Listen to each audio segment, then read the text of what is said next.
Imagine you're decided to spend the rest of your life on an inhabited island, and you can send only three messages to humanity, and like three pearls of wisdom. What it would be? Okay, such a good question. The first one, and I think this would be the first one purposely, is you are enough just as you are. So I think that links into a lot of the stuff we've touched on in our conversation.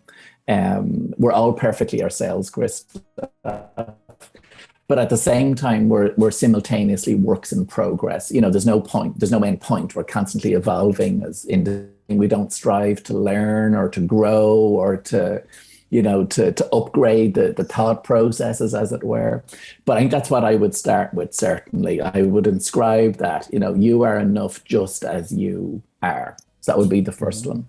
The second one, I think you had mentioned Mother Teresa, was it earlier or somewhere? Somewhere I came across a Mother Teresa quote. Yes. I have another, that was it. I'm a great advocate of personal responsibility. And one of her quotes really speaks to me. It's, if everyone would sweep their own doorstep, the whole world would be clean. And that's about dealing with our own stuff and sorting out our own issues and, looking at how we respond to situations. External civil wars mirror internal civil wars. So if I'm looking for more peace to come into the world, it has to come into me through my heart. Or if I'm looking for more compassion, how can I be more compassionate?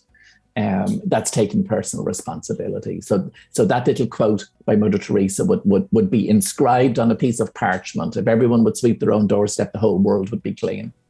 The last one is maybe an invitation for people to contemplate, as opposed to an adage, but it would be an invitation to discover or to try to differentiate the difference between fulfillment and achievement. Just to contemplate what that would be. The Western world is particularly geared to achievement. The strive until you arrive, the focus on, let's say, traditional measures of success, which tend to be financial and they tend to be external, whereas fulfillment is something else. And for me, as someone who does a lot of work, say, in the area of career fulfillment as opposed to career achievement, fulfillment tends to have the components of gratitude in there. So without gratitude for what we have, or as I sometimes say, without appreciation for what we have, difficult to appreciate from that if we use both definitions of appreciation. So gratitude tends to be in there with fulfillment. What fulfillment also has is an emphasis on the process and enjoying the process. It's not just toil and effort and hard work to get to a point of some sense of future happiness or security or success. It's like we can only live in the now, as Eckhart Tolle would say. So, it's enjoying the process as well. Think of it like enjoying the process of climbing a mountain, as opposed to the exhilaration you get when you stand for 5 minutes on the top of it. And the last piece that fulfillment will always have is a sense of being of service to others. So there's a sense that, who I am and my unique combination of gifts and talents and life experience, etc., is fulfilling a particular need. And let me get curious as to what that is. And let me look at taking the focus away from myself a little to being of service to others. That's not about being servile or, as we were speaking earlier, about running yourself too thin to the place of exhaustion. But it's how would I say it? It's finding that balance between what brings me joy and in turn brings other people joy as well, or benefit. So that last one, Kristof, would be the invitation to contemplate the subtle differences between achievement and fulfillment.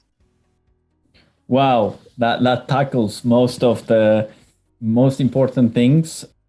As you said, you are enough, personal responsibility, and contemplation between fulfillment and achievement. Brilliant tips. James, incredible how 1 hour passed so quickly, having this In a nice moment, conversation with yeah. you. Unbelievable. I encourage everybody to go to your website, jamessweetman.com, and also discover great YouTube videos, your podcast, and make sure that if you have in any sort of type of problem and concern in relation to subject we spoke about, you're able to help them.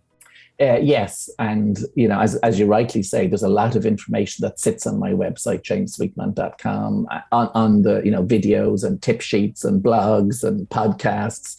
There's a lot of information out there, and hopefully people will find that of benefit.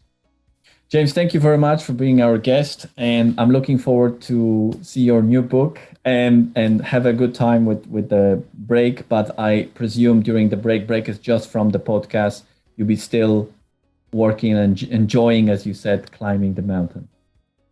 Yeah, as I say, it's a bit of a practical sabbatical at the minute. So it's I'm not in fifth gear, but because I love what I do, it can be difficult for me to step away from it completely, because it does energize me, as you can probably tell. So, yes. This hour long of a chat, Kristof, has been pure pleasure, and thank you for the well thought out questions. They were inspiring, and as I always say, good questions hopefully lead to good answers. Thank you very much, James. Feel free to join our LinkedIn group. Hopefully I will see you soon. Thank you.